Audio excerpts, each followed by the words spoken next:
السلام عليكم، مساء الخير عليكم. النهارده ميعادنا بأوفر أكلة مع القرنبيط. القرنبيط اللي هو وجبة ما فيش اتنين بيختلفوا عليها. عاملاها لكم بطريقة جميلة جدا وبسيطة جدا، وقد ايه طعمه هيبقى جميل وهيعجبكم. الكمية دي تقريبا ما كملتش فيها كل القرنبيطة، لسه في كمان جزء كمان منها موجود. ودلوقتي إلى الخطوات. القرنبيط اهو يا جماعه، اللي شفتوه بقى هتشوفوه دلوقتي جميل ازاي. دي وردات، بقطعه وردات بالشكل دوت. بتبقى وردات ايه، كل ورده بتبقى كبيره كده، انا بقطعها نصين نصين. بتطلع بقى دي غامقه شويه، كله فاتح وجميل اهو، زي ما انت عايزه الحجم اللي انت عايزاه. الميه بتغلي، ميه بملح، ميه بملح وكمون. انا ما بحطش كمون دلوقتي لان فعلا الاسعار غاليه جدا. هنا اهو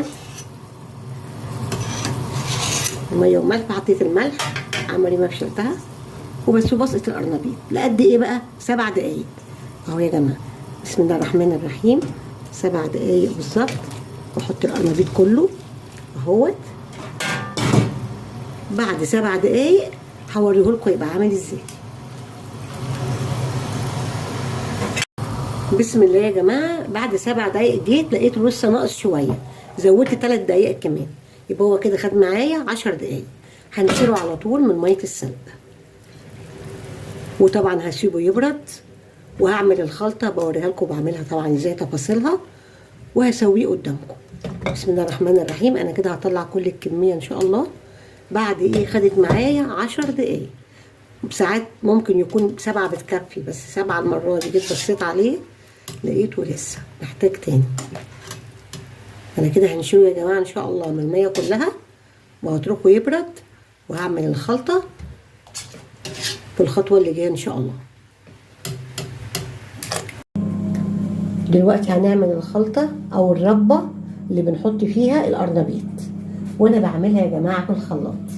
أنا هنا مجهزة 5 معالق دقيق على معلقتين نشا، ممكن أكتر أيوة ممكن، بس إذا احتجت هفضيهم في الخلاط. أنا بعمل طريقة سهلة أوي. عندي فلفلة رومي على نص فلفلة حامية، على نص فلفلة حامية بحطهم وأضيفهم عليهم. عندي راس توم كبيرة، راس توم كبيرة مفصصاها ومجهزاها طبعا. و3 بيضات نحطهم في الخلاط. عايزة تحطي 4 ماشي. طبعا يا جماعة دلوقتي البيض بقى طبعا غالي، فأنا اكتفيت ب3.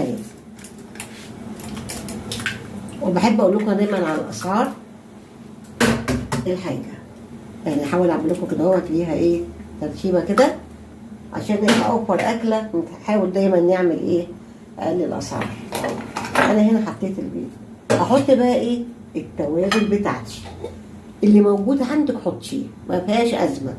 اساسا بيبقى ملح وكمون، وضيف اللي انت عايزاه. انا حطيت فلفل اسمر، اوكي. احط شويه كمون محترمين، ان هو ايه القرنبيط بيحب الكمون. وهحط عندي شويه بهارات، لكن اللي عندك حطيه، مفيش ارتباط بحاجه معينه. واحط شويه كزبره ناشفه، واحط شويه زنجبيل كويسين. ما عنديش كركم، بجد لو عندي كركم كان يبقى خطير جدا.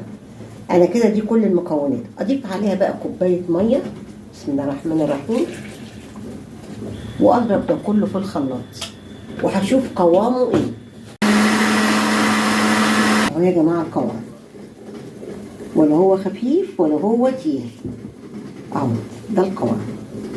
اوكي. فاضل بقى خطوه ايه، هدوق الحياء بتاعي كده واشوف. انا لسه ما حطيتش الملح، فعلا نسيته، فاحط الملح اهوت.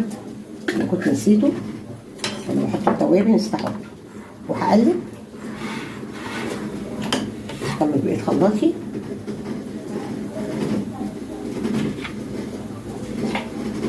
وبعد ما اقلب الملح بتاعي في الخليط اهو، ما شاء الله جميل قوي قوي قوي، هضيف بقى ايه القصه الكبيره اللي هي الكزبره الخضراء. بتدي بقى طعم وريحه مع الثوم خطيرين. واقلب الخليط دوت، وابتدي بقى ايه اروح على البوتاجاز، احط الزيت واقلب في الايه في القرنبيط.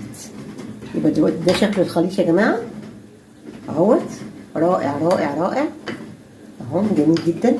الكزبره دي خطيره في الايه في الموضوع. ودلوقتي هروح على الزيت وهحط وهكمل الخطوه اللي جايه. بسم الله. دلوقتي حطيت الزيت يقطع على النار، الزيت لحد ما كتير عشان طبعا يتقلي القرنبيط كويس، واخد بالقرنبيط بتاعي بالصوره دي واغطسه في الجميله الربه الجميله دي. الزيت كده اهو سخن وعلى نار يعني عاليه، بس هوصل النار لحد ما شويه، مش هغطيها، هتبقى فوق المتوسط. بسم الله الرحمن الرحيم. وهحط القليه بتاعتي. بسم الله الرحمن الرحيم. هكذا هغطسه كويس قوي قوي. بسم الله الرحمن الرحيم. قطعة. بسم الله الرحمن الرحيم.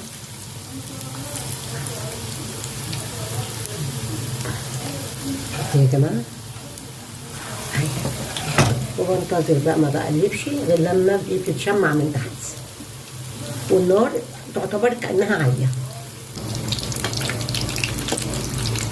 كده. انا بتابع لما احس انه اتشمع من تحت وخد لون بقلبه.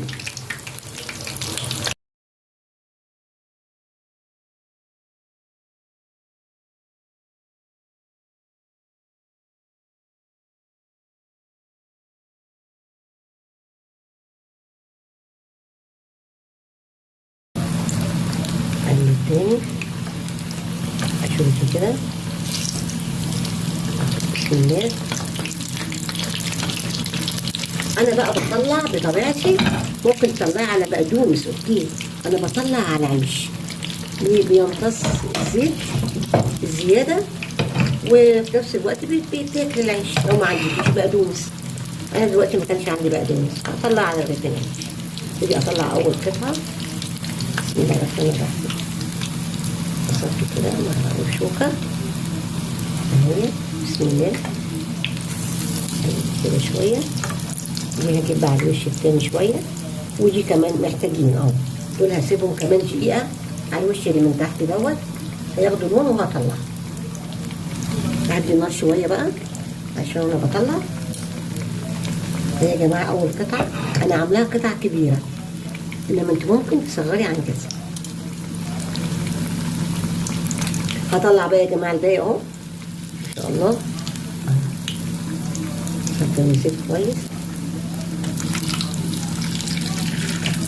النشا مع الدقيق بيعمل عازل، ما بيخليش القرنبيط يشرب زيت. اوكي، ويدي النشا مع القرنبيط كتير كده. هعمل ايه؟ هعمل الدور التاني. وهنا الطاستين اللي حمرتهم، واللي النهارده مثلا ناكلهم صحه وهنا. يجوز عندي عدد اكتر، هعمل اكتر. عايزه اشيله في التلاجة طبعا مسلوق والربه لوحدها، وتاني يوم اعمل تاني او بعد شويه اعمل تاني، بحيث ان اللي بيحب ياكله سخن ياكله نايم. بصراحه روعه روعه يعني، هو سخن روعه جميل جدا، ومقرمش من بره ومستوي من جوه في منتهى الجمال بالطريقه ديت. وصحه وهنا يا رب، وتعملوه وتجربوه. والسلام عليكم.